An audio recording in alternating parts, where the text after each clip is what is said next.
लेकिन इस टाइम जो है राजपूतों की भागीदारी कम है, इससे हम संतुष्ट नहीं है, इसकी भागीदारी ज़्यादा होनी चाहिए। राजपूत समाज हमेशा कुर्बानी के लिए प्रचलित है।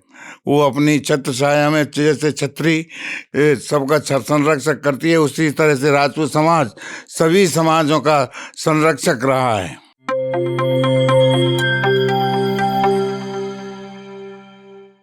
एनजेपी के मंच से आज आप देख रहे हैं महाराणा प्रताप की पुण्यतिथि पर आयोजित कार्यक्रम। साथ ही हम आपको बताने जा रहे हैं महाराणा प्रताप से जुड़ी कुछ खास बातें। पहले महाराणा प्रताप की पुण्यतिथि पर रेवाड़ी में हुए कार्यक्रम पर एक निगाह डालते हैं और साथ साथ सुनते हैं उन लोगों की बातें जो समारोह में पहुंचे। महाराणा प्रताप जी की पुण्यतिथि पर आज के प्रोग्राम के बारे में बताइए। आज महाराणा प्रताप जी की पुण्यतिथि थी 427वीं, जो राजपूत सभा जिला रेवाड़ी द्वारा मनाई गई और आर्य कन्या गुरुकुल भगवती जसात से हमने कन्याएं बुलाई, जिन्होंने हवन यज्ञ कराया बहुत बढ़िया तरीके से। और पूरे राजपूत समाज के लोग, हमारे कार्यकारिणी के सदस्य और सभी लोग हाजिर थे। और महाराणा प्रताप एक ऐसे योद्धा थे जिन्होंने अपना बलिदान दिया देश की आज़ादी के लिए।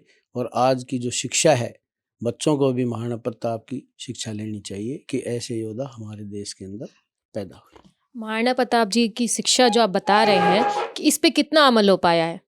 बहुत अमल है, हमारी बिरादरी के अंदर भी है। लेकिन महाराणा प्रताप जो थे वो सिर्फ राजपूत बिरादरी के ही नहीं थे, अन्य जातियों के भी, सब के ही हमारे महाराणा थे, जो आज वो आदर्श है।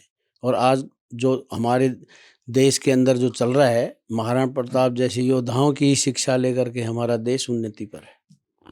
राजपूत समाज के राजनीति में भागीदारी को लेकर आज आप इससे कितना संतुष्ट है? कितनी भागीदारी हो पाई है या नहीं हुई है, कैसा बताएंगे?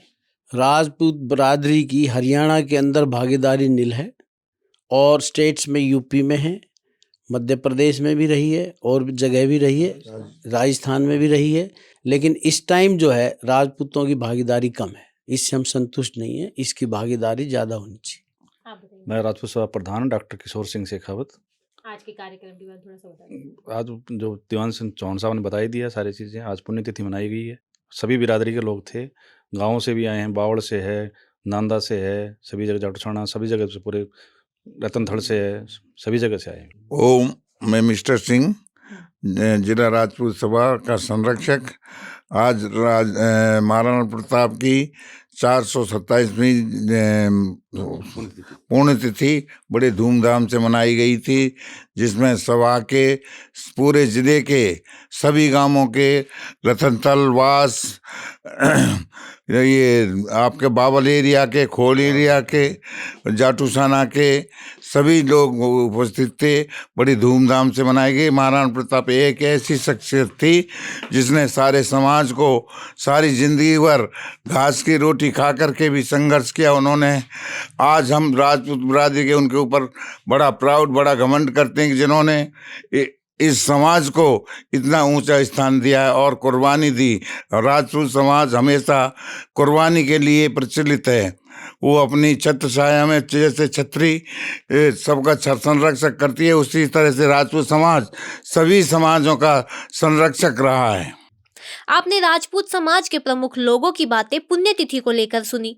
हमने महाराणा प्रताप चौक पर हुए कार्यक्रम के बाद वरिष्ठ सामाजिक राजनीतिक कार्यकर्ता दीवान सिंह चौहान के रेवाड़ी स्थित आवास पर राजपूत समाज के प्रधान किशोर सिंह शेखावत, मिस्टर सिंह, वीरेंद्र सिंह चौहान, अनिल अत्री व अन्य लोगों से कुछ बात की। सोशल मीडिया साइट्स भी देखी, थोड़ा सा इतिहास भी खंगाला। निष्कर्ष की बात यह है कि अकबर महाराणा प्रताप को हरा नहीं पाए थे। हम यह कह सकते हैं कि हल्दी घाटी के युद्ध में एक बार मुगल भारी पड़े थे और महाराणा को एक रणनीति के तहत युद्ध के मैदान से दूर जाना पड़ा था। लेकिन बाद के वर्षों में राणा ने फिर से अपना गौरव कुछ हद तक हासिल कर लिया था। हम अगर इन बारीकियों में न भी जाएं तो यह मानना ही होगा कि महाराणा ऐसे वीर थे जिन्होंने मुगलों के आगे झुकना मंजूर नहीं किया। वह ऐसे वीर थे जिन्होंने घास फूस की रोटी खाकर भी अपनी सैन्य शक्ति को एकजुट किया। हमारा मानना है कि हल्दी घाटी के युद्ध में न अकबर जीते न महाराणा हारे। ऐसा नहीं हुआ जैसा अकबर चाहता था।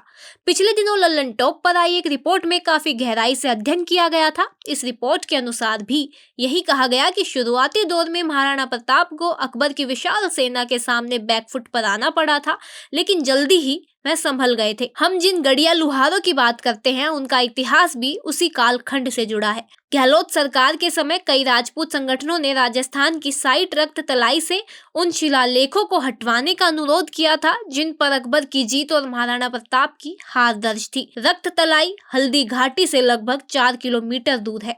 पहाड़ियों के बीच स्थित इस दर्रे की मिट्टी पीताम्बर होने के कारण ही इसे हल्दी घाटी कहा जाता है। ऐसा कहा गया है कि वास्तविक युद्ध रक्त तलाई में हुआ था, जो हल्दी घाटी से लगभग 4 किलोमीटर दूर है। हमने उन लोगों की पैरवी कर रहे हैं जो इतिहास बदलने पर आमदा हैं और न यह कह रहे हैं कि जो लिखा जा चुका वही पूर्ण सत्य है। हमारा मानना है कि महाराणा प्रताप के इतिहास पर एक बार फिर से निष्पक्ष काम किया जाना चाहिए, जिससे उस वीर शिरोमणि के बारे में सही तथ्य सामने आ सके। जय और पराजय युद्ध का हिस्सा है, असली बात योद्धा होने की है।